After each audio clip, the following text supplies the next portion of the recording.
video kali ini kita akan membahas tentang materi pembelajaran untuk mata pelajaran seni budaya kelas 10 SMK. Untuk materi kali ini kita akan membahas pengetahuan tentang seni rupa secara mendasar. Untuk yang pertama, definisi dari seni rupa. Seni rupa adalah cabang seni yang membentuk karya seni dengan media yang ditangkap oleh mata dan dirasakan dengan rabaan.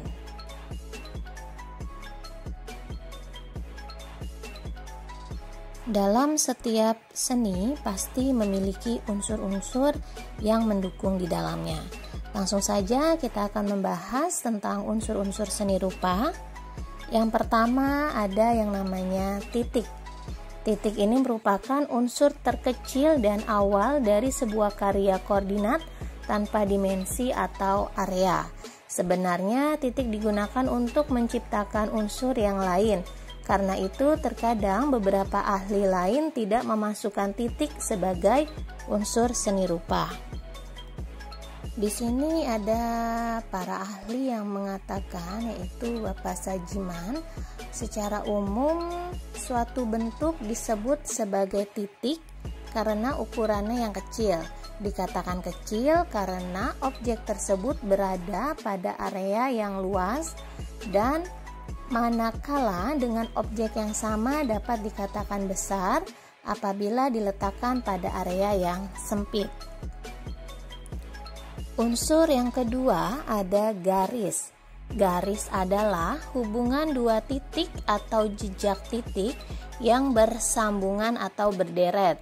Garis dapat digunakan untuk berbagai hal dan salah satu unsur terpenting dari sebuah karya, baik secara langsung maupun hanya bersifat maya atau semu.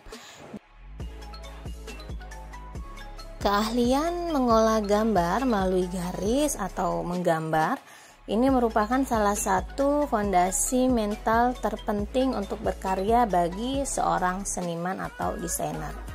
Nah, di sini juga Bapak Sajiman FD berpendapat garis merupakan suatu bentuk yang berukuran kecil tetapi memanjang. Berikut contoh dari garis nyata dan garis maya atau semu. Nah, untuk gambar yang pertama ini adalah contoh dari garis nyata, terlihat jelas bentuk garisnya. Nah, untuk gambar laut ini adalah contoh dari garis maya atau semu.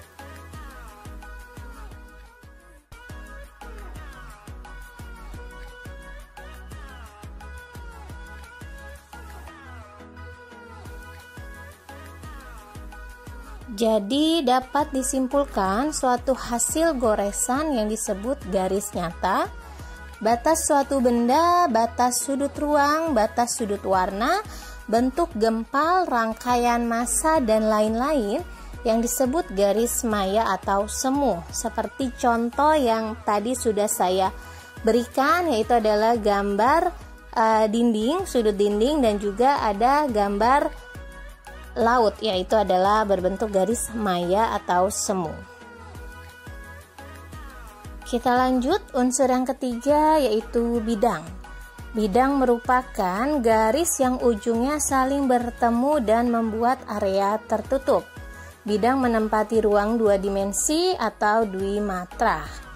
Menurut Sajiman FD, bidang adalah suatu bentuk raut pipi datar sejajar dengan dimensi panjang dan lebar serta menutup permukaan.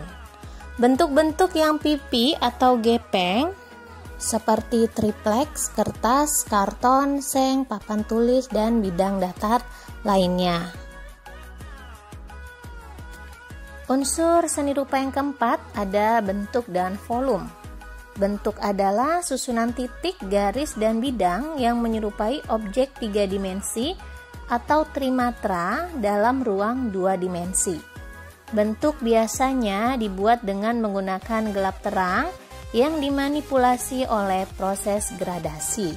Sedangkan volume adalah wujud rupa, bangun atau gambaran tentang apa saja yang ada di alam, termasuk karya seni atau desain yang dapat disederhanakan menjadi titik, garis, dan bidang.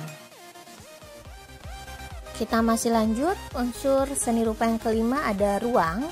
Ruang adalah dalam seni rupa area sekitar objek, baik di belakang, di atas, ataupun di dalam. Secara umum biasanya ruang dikaitkan dengan 3 dimensi.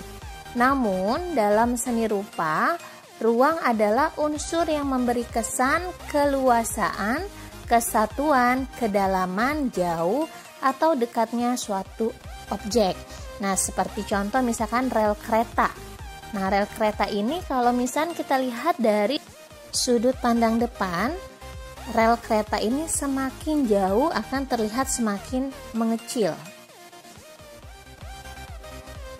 Unsur seni rupa yang keenam ada gelap terang atau value.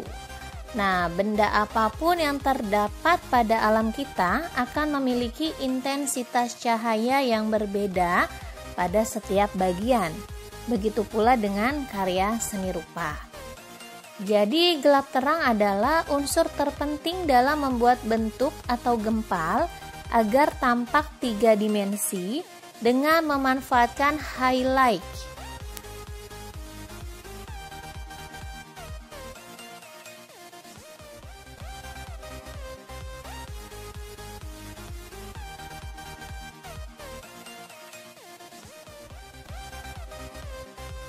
Kita lanjut ke unsur yang ketujuh. Untuk seni rupa ada yang namanya tekstur. Tekstur adalah bagian permukaan terasa pada saat diraba. Tekstur dapat menjadi nyata atau dapat diraba atau hanya disimulasikan saja melalui gelap terang dan warna. Dengan kata lain, tekstur adalah sifat atau kualitas permukaan suatu benda. Tekstur sendiri dibagi menjadi 2. Yang pertama tekstur nyata, di mana sifat permukaannya menunjukkan kesan yang sebenarnya atau rasanya sama antara dilihat dan diraba. Berikut contoh dari tekstur nyata.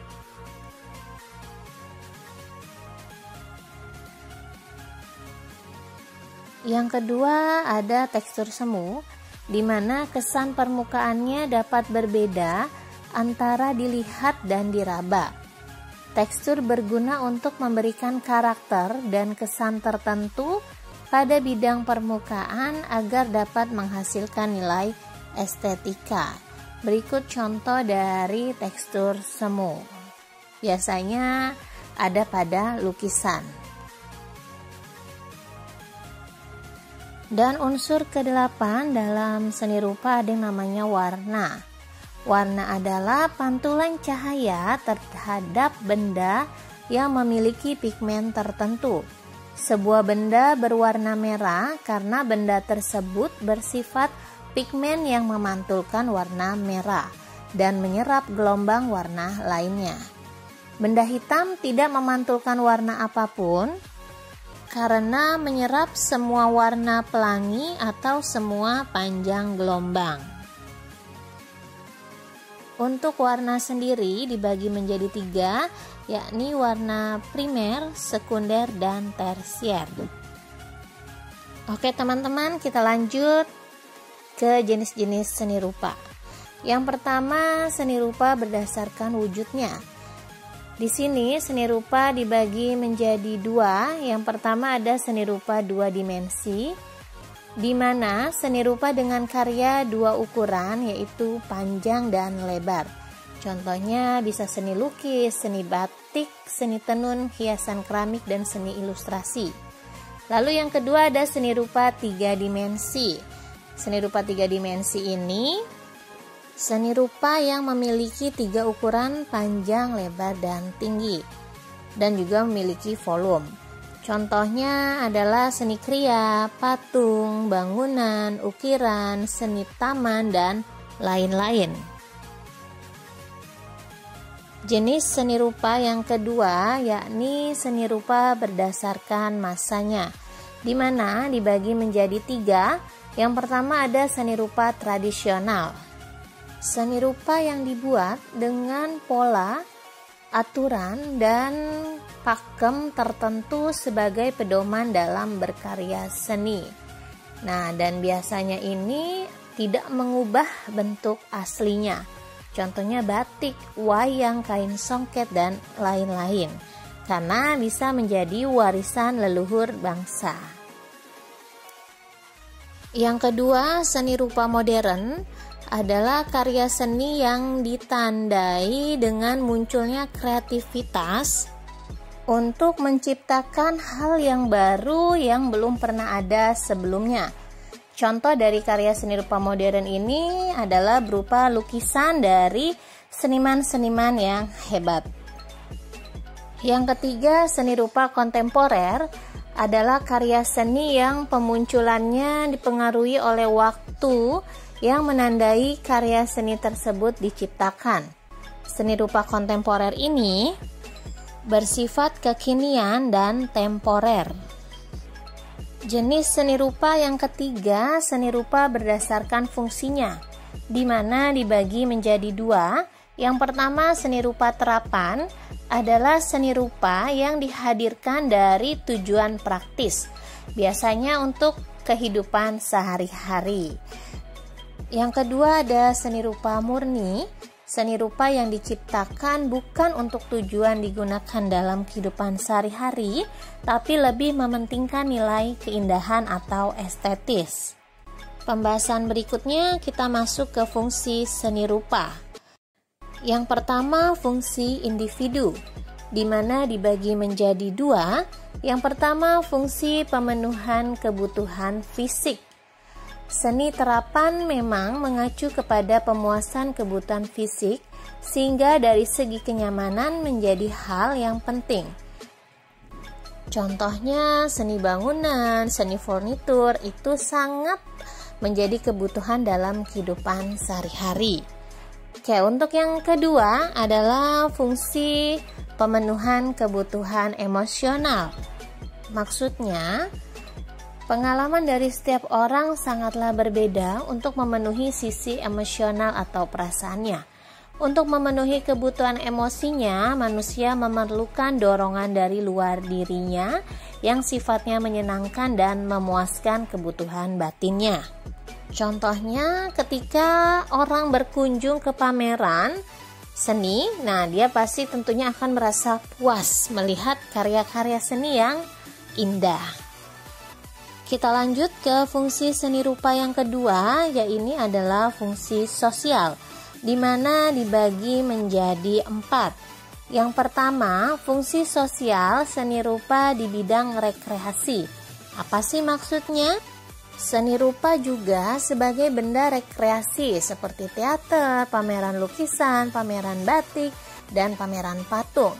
Arti benda rekreasi adalah seni yang menciptakan kondisi bersifat penyebaran dan pembaruan kondisi yang telah ada. Contohnya membeli kain batik untuk dijadikan oleh-oleh. Fungsi sosial seni rupa yang kedua adalah di bidang komunikasi. Maksudnya seperti apa? Seni diyakini dapat berperan sebagai bahasa universal, seperti Affandi yang mengkomunikasikan ke seluruh dunia dengan lukisannya. Lalu juga ada Shakespeare yang berkomunikasi dengan puisi-puisinya. Jadi berdasarkan contoh nyata tersebut, seni dapat menembus batasan-batasan verbal maupun perbedaan lahiriah setiap orang. Berikutnya, fungsi sosial seni rupa yang ketiga ada di bidang pendidikan. Seni bermanfaat untuk membimbing dan mendidik mental dan tingkah laku seseorang berubah menjadi kondisi yang lebih maju dari sebelumnya. Seni menumbuhkan pengalaman estetika dan etika. Misalnya, seni wayang bisa dijadikan contoh untuk memberikan pendidikan dengan watak dan ciri khas tokoh wayang tersebut. Fungsi sosial seni rupa yang keempat ada di bidang rohani, di mana agama merupakan salah satu sumber inspirasi seni yang berfungsi untuk kepentingan keagamaan. Misalnya patung dewa salah satu contoh fungsi rohani dari seni rupa Nusantara.